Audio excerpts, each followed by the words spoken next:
में करोड़ों रुपए के घोटाले का उजागर हुआ। जी हां, करोड़ों के वेतन घोटाले के सामने आने से पुलिस महकमे में हड़कंप मचा है। वेतन शाखा में पदस्थ 3 बाबुओं पर अपने ही विभाग के कर्मचारियों के वेतन में हेरफेर करने के आरोप हैं। तीनों बाबुओं ने 2 साल में 2 करोड़ रुपए से अधिक का गबन किया। पुलिस के मुताबिक आरोपियों ने 20 से ज्यादा पुलिस कर्मियों का वेतन बढ़ाकर राशि का आहरण किया और उसे शेयर मार्केट के साथ क्रिप्टो करेंसी में निवेश कर दिया। शेयर मार्केट में नुकसान होने के बाद उन्होंने भरपाई के लिए कथित तौर पर और हेराफेरी की और वहीं पुलिस ने तीनों आरोपियों को गिरफ्तार कर जेल भेज दिया है। बस्तर एसपी खुद पूरे मामले की जांच कर रही है। बहुत बड़ी खबर हो जाती है जिस तरह की हेराफेरी की गई।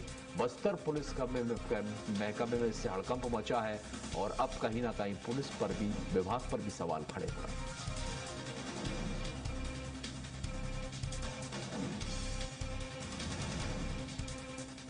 उनसे भी पूछताछ हुई और उसके बाद जब उसने इस मामले में अपनी एक्सेप्टेबिलिटी दी, जब उसने कबूल किया कि उसने ऐसा किया है कुछ समय से, तो उसके खिलाफ अपराध पंजीबद्ध करके उसके साथ में 2 और हमारे ऑफिस के ही कर्मचारी हैं, राजकुमार कतलम और हेमंत मैथ्यू।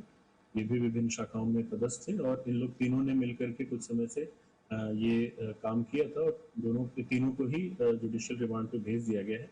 इस मामले में विवेचना भी जारी है। और देखिए किस तरह से यहाँ पर ये पुलिस का कहना है, लेकिन ये जरूर है इस गबन के मामले में कहीं ना कहीं ये देखा जा रहा है कि पूरे पुलिस महकमे में भड़कंप यहाँ पर मचा हुआ। दिलीप साहू हमारे साथ इसी खबर पर अधिक जानकारी के लाइव यहाँ पर जुड़े हैं। देखिए हमारे साथ ये संवाददाता जुड़ा है, आपसे समझना चाहेंगे क्योंकि देखिए ये गबन का जो मामला यहाँ पर सामने आया है, ये किस तरह का हेरफेर इसमें किया गया है?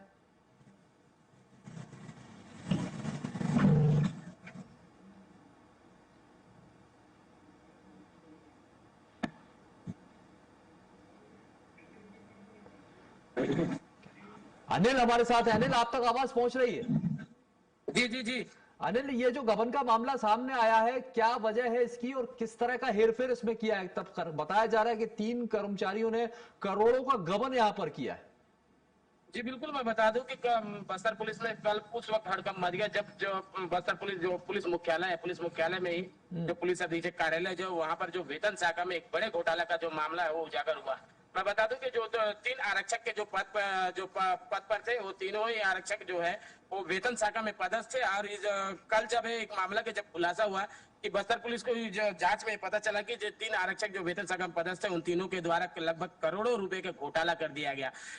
जब इसकी जांच की गई तो ये पता चला कि ये जो पदस्थ तीनों आरक्षक का वेतन शाखा में, इनके द्वारा जो आरक्षकों को वेतन देने के नाम पर इनसे पर्सनल लोन दिया जाता था और उनसे कैश में लिया जाता था।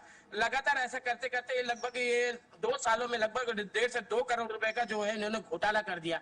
और इसकी खुलासा तब हुई जब ये जो रायपुर के जो पीएचक्यू पुलिस मुख्यालय है, रायपुर के जो पुलिस मुख्यालय है, वहां पर जब इसकी पता चली कि जो लगातार जो बस्तर पुलिस में आखिर जो पुलिस अधीक्षक कार्यालय में अचानक ही जो खर्च है कैसे बढ़ गया, जिसे लेकर जो है पुलिस मुख्यालय जो रायपुर पुलिस मुख्यालय है, पुलिस मुख्यालय के जो पीएचक्यू विभाग है, उस विभाग के द्वारा यहाँ पर जो फाइनेंस शाखा है उसके द्वारा यहाँ पर जांच शुरू कर दी गई। और ये की मदद से जब बस्तर पुलिस के जो पुलिस मुख्यालय का जब 10 साल का डेटा निकाला गया तो तब पता चला कि यहाँ पर करोड़ों रुपए का घोटाला सामने आया, जिसे लेकर जब पुलिस मुख्यालय के द्वारा लगातार बस्तर एसपी से संपर्क किया गया, पीएचक्यू विभाग के द्वारा, और लगातार यहाँ बस्तर पुलिस के जो एसपी है, एसपी के द्वारा बारीकी से जांच की तो पता चला कि 3 लोगों के द्वारा मिलकर बस्तर पुलिस के जो वेतन शाखा से अलग अलग तरीके से जो है लोगों के खाते में पैसा डालकर उन्हें से कैश लेकर लगभग 1.5 से 2 करोड़ रुपए का इन्होंने घोटाला कर दिया है। मामले की जानकारी लगते ही इन तीनों आरोपियों को गिरफ्तार कर लिया गया और तीनों को ही जेल भेजे गए, साथ ही इनके अकाउंटों को भी सीज कर दिए गए। साथ ही साथ बस्तर इस मामले में आगे भी कार्रवाई, बस्तर पुलिस आगे भी कार्रवाई करने की बात कर रही है क्योंकि इस मामले में 8 लोगों की संलिप्तता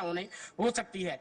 मैं बता दूं कि जो कहते हैं ना कि जो चोर कितने भी शातिर क्यों ना हो जाए, एक ना एक दिन पुलिस के हत्थे चढ़ता ही है। जी हाँ, बिल्कुल ऐसा ही बस्तर पुलिस में भी हुआ है। और जो आरोपी है, तीनों आरोपियों के द्वारा लगातार 2 सालों से इस तरह की घटना को अंजाम दिया जा रहा था और आखिरकार कल ये जो है जो बस्तर पुलिस के हत्थे चढ़ गए और तीनों ही आरोपियों को जेल भेज दिया गया। और निश्चित तौर पर क्यों ना, क्योंकि कहीं ना कहीं इस पूरे घोटाले के बाद अब पुलिस विभाग की साख पर भी सवाल खड़े हो रहे हैं और उस पर भी असर पड़ रहा है। तो ये जरूरी हो जाता है कि कार्रवाई जरूर होना चाहिए और अब जो है वो पारदर्शिता भी देखने को मिलना चाहिए और समय समय पर इन सब चीजों का ऑडिट भी जो है पुलिस को करवाते रहना चाहिए। चलिए, बहुत बहुत शुक्रिया हमारे साथ जानकारी साझा करने के लिए। तो ये बड़ी खबर है, 3 कर्मचारियों ने करोड़ों का गबन यहां पर किया है और आपको बता दें कि वेतन में ये बड़ी गड़बड़ी और हेराफेरी से जुड़ा हुआ ये पूरा मामला है।